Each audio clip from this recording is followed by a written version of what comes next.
had even touched the towers of Hampton Court. A fire was already glowing in the king's bedchamber. Servants moved through the dark in near silence, carrying kindling wrapped in cloth so it wouldn't clatter.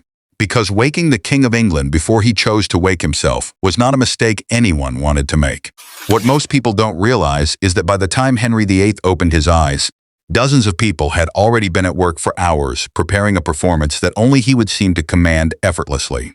Every gesture of his morning, from the moment the fire was lit to the moment he stepped into public view, was a piece of political theater disguised as routine. And the man closest to the king during his most private moments wasn't a nobleman of ancient lineage, but a servant with one of the strangest job titles in English history, the groom of the stool, a man who held the king's chamber pot and with it, more royal access and influence than almost anyone else at court. Stay with me because this morning ritual reveals more about Tudor power than any battle or treaty.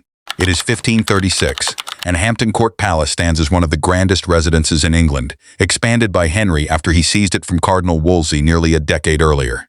This year would become one of the most turbulent of his reign. Catherine of Aragon had died in January. Weeks later, Henry suffered a serious jousting accident that historians believe may have worsened a leg injury that would trouble him for the rest of his life. By May, Anne Boleyn would be executed within the walls of the Tower of London, and within days Henry would be betrothed to Jane Seymour. Political tension inside the court was constant, and every person who entered the king's chamber in the morning understood that access to Henry meant access to power itself. To understand morning is to understand the machinery of Tudor rule. Before sunrise, the palace was already alive with quiet labor. Grooms of the chamber crept in to rebuild the fire and warm the room, careful not to let a single spark leap onto the rich hangings that filled the space. Guards changed shifts along dim corridors lit only by tallow and beeswax candles, the wealthier wax reserved for rooms closest to the king. Yeomen of the guard stood at intervals, a living wall between the monarch and the outside world. Meanwhile, ushers and pages prepared the outer chambers, arranging linens, checking that basins were filled, and ensuring every object Henry might touch that morning met the standard expected of a king believed to rule by divine right. Henry's bedchamber itself would have overwhelmed most modern visitors. Contemporary inventories describe Tudor royal beds hung with heavy curtains of velvet or damask, often embroidered with gold and silver thread, designed both for warmth and for privacy in a room that was never truly private. Tapestries lined the walls, some depicting classical or biblical scenes, chosen deliberately to reinforce ideas of virtue, strength, and kingship. Carved wooden furniture, gilded in places, filled the room alongside devotional objects, such as a small crucifix or prie-dieu, a reminder that even amid political upheaval, religious observance remained part of royal life. The air likely carried the scent of beeswax candles, fresh rushes strewn across the floor, herbs used to mask odors, and the faint smoke of the newly stoked fire. Luxury here was not decoration. It was a language, and every fabric and flame spoke of majesty.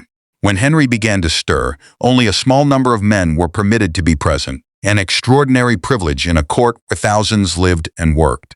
The gentlemen of the Privy Chamber, an elite group of favored courtiers, attended the king's most intimate moments, while the groom of the stool oversaw his personal necessities and increasingly served as a close confidant with genuine political weight. Historians note that this role, however unglamorous it sounds today, placed its holder in daily proximity to the king that ambassadors and even senior nobles could only dream of.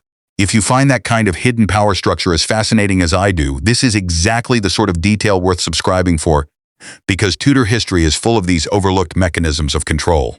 Personal hygiene followed customs that would seem unusual by modern standards, though they were far from careless. Basins of water, sometimes scented with rosewater or herbs, were brought for washing hands and face.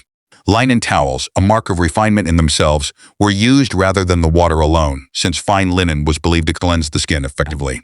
Physicians attached to the royal household paid close attention to Henry's condition each morning, particularly by 1536, when his leg wound is believed to have caused him ongoing pain and reduced mobility, a detail historians increasingly point to when explaining his changing temperament and physical limitations that year. Grooms likely assisted him more directly than they once had, a quiet but telling shift in a king once celebrated as the most athletic monarch in Europe. Then came dressing, perhaps the most ceremonially loaded part of the entire morning. Henry would first be dressed in a fine linen shirt, sometimes embroidered at the collar and cuffs, followed by hose, and then layers built for both warmth and status.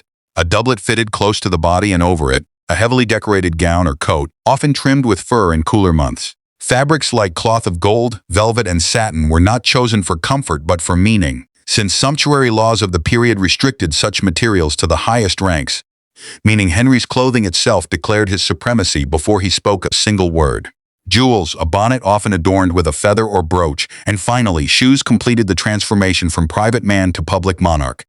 What's remarkable is that each garment was typically handed to the king by a specific attendant, in a specific order, and the honor of doing so was fiercely sought after among courtiers, because the person who dressed the king that morning might be the same person he trusted with a whispered request an hour later. It's the kind of court ritual most documentaries skip entirely. So if this is the sort of texture you enjoy, let me know in the comments what other Tudor customs you'd want explored next. Religious observance also shaped these early hours. Henry, despite the upheaval of his break with Rome, maintained personal devotional practices, and it is likely that prayers, whether brief or extended, formed part of his private morning ritual, attended by a royal chaplain when required. In a year defined by religious tension across England, this quiet moment of devotion inside the king's own chamber carries a striking irony that historians still discuss. Music may have played a role as well, since the Tudor court employed musicians extensively, though firm evidence for music specifically accompanying Henry's private waking hours is limited, and this remains an area where historians proceed carefully rather than assume. By the time Henry was fully dressed, breakfast, if taken at all in a formal sense, was typically light by the standards of a king known for his enormous appetite. Bread, ale, or small beer, and occasionally cold meat were common morning fare among the Tudor elite, since the main meal of the day, dinner, was usually served closer to midday. For Henry, breakfast was less a feast than a brief pause before stepping into the more visible ceremonial parts of his day. If you're enjoying this glimpse into Tudor royal life, tapping like helps more people discover it. And there's much more of this story still ahead in future episodes.